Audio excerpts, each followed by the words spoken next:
सभी साथियों को मेरा प्रेम भरा नमस्कार। मैं आपका होस्ट और दोस्त एस के यादव एक बार फिर से हाजिर हूं इस विशेष वीडियो में एक बेहतरीन जानकारी के साथ। जी हां, मुझे नहीं पता कि आप मेरे चैनल पर वीडियोस देखते हुए मुझे सुनते हैं नहीं सुनते हैं। मुझे नहीं पता कि आप वीडियोस को पूरा देखते हैं या नहीं देखते हैं। मुझे नहीं पता कि आप मेरी वीडियोस को लाइक करते हैं या नहीं करते हैं। मुझे नहीं पता कि आप मेरे आह्वान पर, मेरे निवेदन पर राष्ट्रीय एनजीओ महासंघ को ज्वाइन करते हैं या नहीं करते हैं। लेकिन मुझे सिर्फ एक बात पता है कि इस साल जो मैंने आपसे वादा किया है वो वादा मुझे पूरा करके दिखाना है। जी हां, इस साल 2026 में मैंने आपसे वादा किया था कि इस वित्तीय वर्ष में राष्ट्रीय एनजीओ महासंघ ज्यादा से ज्यादा संस्थाओं को ग्रांट मुहैया कराने के लिए पूर्ण रूप से प्रयासरत है और अपने वादे को मैं पूरा करूं, मेरी टीम पूरा करे, यह हमारा नैतिक कर्तव्य है। तो अपने वादे पर खरा उतरने के प्रयास में आज की यह वीडियो आप सभी के लिए बहुत विशेष होने वाली है। जी हां, जैसा कि आप देख पा रहे हैं, बिहार की संस्थाओं के लिए ग्रांट उपलब्ध है, फंड उपलब्ध है, डोनेशन उपलब्ध है। कितने का?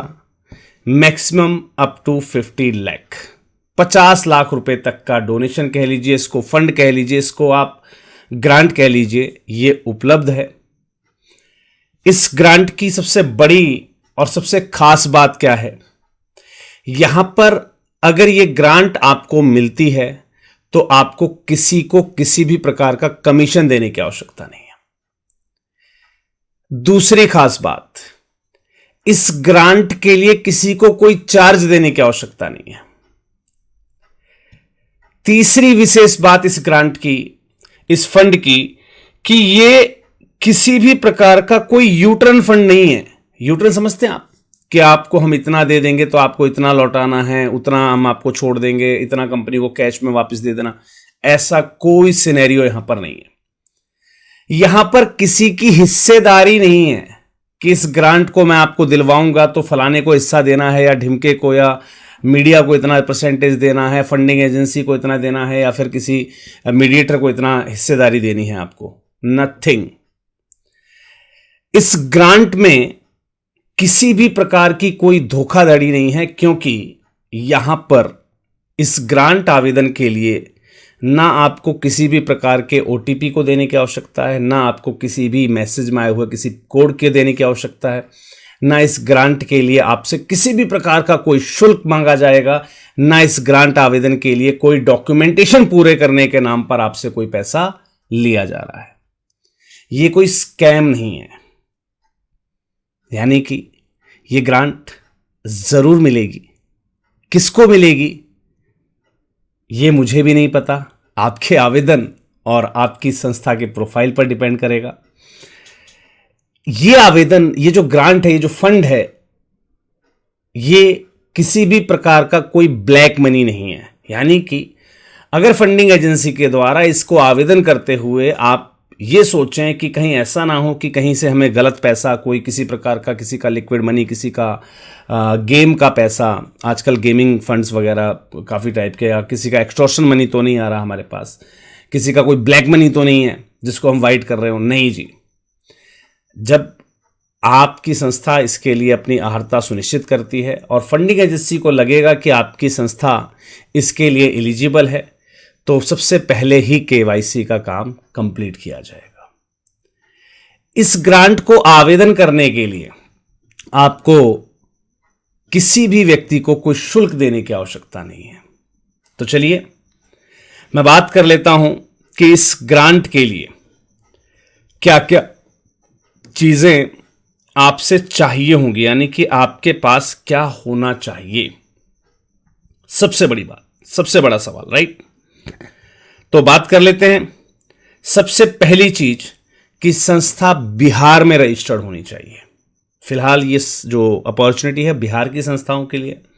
आप कहेंगे सर मैं नेशनल लेवल पर रजिस्टर्ड हूँ, मेरी संस्था बिहार में काम कर सकती है। सर बिल्कुल भी नहीं। जिस संस्था का रजिस्ट्रेशन ही बिहार से हुआ हो, केवल और केवल वो संस्था इसके लिए अपना आवेदन प्रस्तुत कर सकती है। इसके लिए संस्था को अपने रजिस्ट्रेशन की कॉपी होनी चाहिए संस्था के पास अपना पैन कार्ड होना चाहिए, संस्था के पास अपना बायोलॉज होना चाहिए, संस्था के पास अपने मेंबर्स की लिस्ट होनी चाहिए, संस्था के पास एक वैलिड 12वे सर्टिफिकेट होना चाहिए, संस्था के पास एक वैलिड ATG सर्टिफिकेट होना चाहिए, संस्था के पास एक वैलिड CSR 01 सर्टिफिकेट भी मांगा गया है, संस्था के पास लेटेस्ट एनुअल एक्टिविटी रिपोर्ट होनी चाहिए, संस्था के पास लेटेस्ट ऑडिट रिपोर्ट होनी चाहिए। अब आप कहेंगे सर मेरे पास पिछले साल के, इस साल तो अभी करवाई नहीं है। सर लेटेस्ट का मतलब होता है जो आपके पास नवीनित हो, यानी कि जो आपके पास अभी करंटली अवेलेबल हो। है बहुत सारी संस्थाएं हैं अभी 15 अप्रैल तक अपनी ऑडिट्स करवाएंगी, राइट। कई लोग जून मई में करवाते हैं। तो आपके पास 2025 की ऑडिट है तो वो मान्य है। आपके पास 2025 की ही जो है एक्टिविटी रिपोर्ट है तो वो मान्य है, राइट। चलिए जी, आपके पास अपना प्रोजेक्ट होना चाहिए जो आपकी संस्था में रनिंग में हो, राइट। और आपकी संस्था के पास एक एक्टिव करंट अकाउंट होना चाहिए जिसमें ये ट्रांजैक्शन की जाएगी। एडिशनल डॉक्यूमेंट्स जो आपकी संस्था के आवेदन में वजन बढ़ाएंगे, वजन का काम करेंगे, मैं उन डॉक्यूमेंट्स की अब बात कर रहा हूं। वो तो थे बेसिक डॉक्यूमेंट जो होने ही चाहिए। अब ये जो एडिशनल डॉक्यूमेंट्स हैं, ये अगर हैं तो भी ठीक है, नहीं है तो भी ठीक है, लेकिन अगर सभी हैं तो वरीयता मिलेगी, कुछ कम है तो वरीयता कम मिलेगी, राइट। समझ गए होंगे आप मेरी बात को। तो एडिशनल डॉक्यूमेंट्स में क्या क्या है? एनजीओ का दर्पण रजिस्ट्रेशन सर्टिफिकेट जो कि अपडेटेड हो, right. Second, LEI legal entity identifier certificate है तो भी ठीक है, नहीं है कोई बात नहीं। बैंक का ऑथराइजेशन लेटर, राइट, जो कि आपको अपने बैंक से लेना होता है। आपकी एनजीओ के पास वेबसाइट होनी चाहिए, है तो भी ठीक है, नहीं है तो भी कोई दिक्कत नहीं, लेकिन वरीयता जिनके पास एडिशनल डॉक्यूमेंट्स भी होंगे ज़्यादा से ज़्यादा उसको दी जाएगी, राइट। एनजीओ का ऑर्गेनोग्राम समझते हैं? हमारी जो कार्यकारिणी होती है उसमें किस पद की क्या जिम्मेवारियां हैं, कौन किसके नीचे कौन सा विंग काम करती है, इस टाइप का एक ऑर्गेनोग्राम होता है। हमने कई बार इसके बारे में बताया भी है, राष्ट्रीय एनजीओ महासंघ की साइट पर भी अवेलेबल है, कंटेंट वाली वेबसाइट पर, राइट।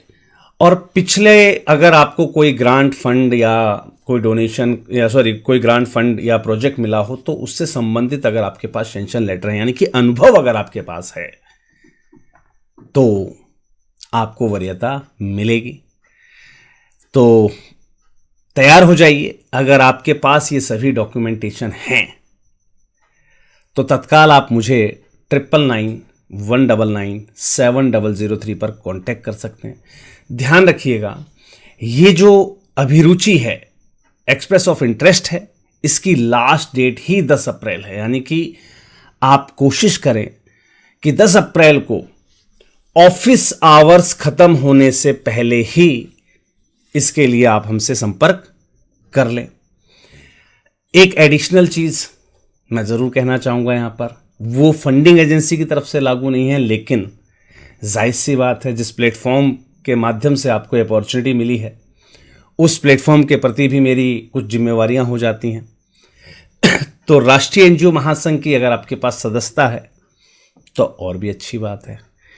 तो चलिए जी, जल्दी से संपर्क कीजिएगा 9991997003 पर। और ध्यान रखिएगा, हमारे हेल्पलाइन नंबर पर व्हाट्सएप कॉल्स अलाउड नहीं है।